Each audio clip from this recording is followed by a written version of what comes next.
Mr. Feliciano, welcome, and we're so happy to have you with us this evening. Can you describe to us the state of Hispanic education in this country? Well, I think it's good. I've never been one though for bilingual education.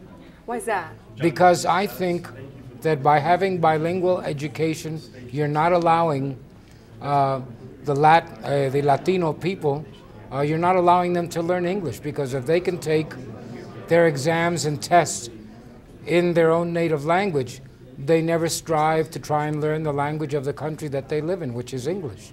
And so insofar as that part, that's an issue with me, because when I came to America from Puerto Rico, there was no bilingual education.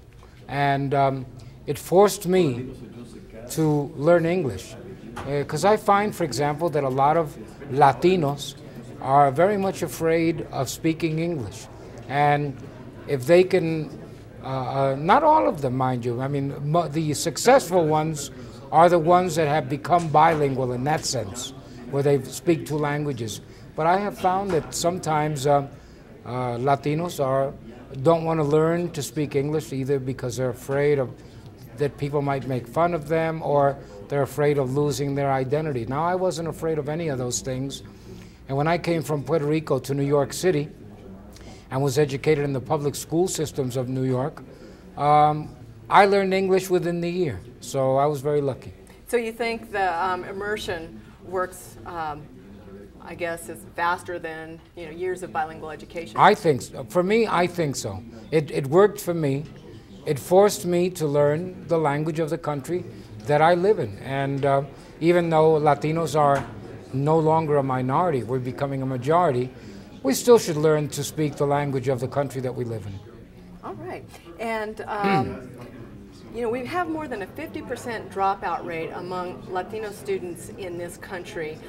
Where should we start addressing this problem?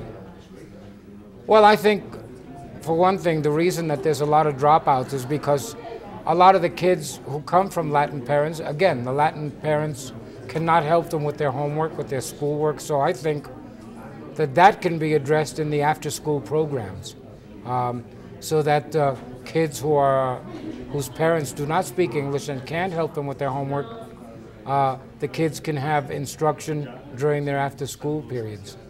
Okay, and because so many Latino students are poorly educated, they're dropping out of school, what kind of impact do you think this has on the economics of the Hispanic community and society in general?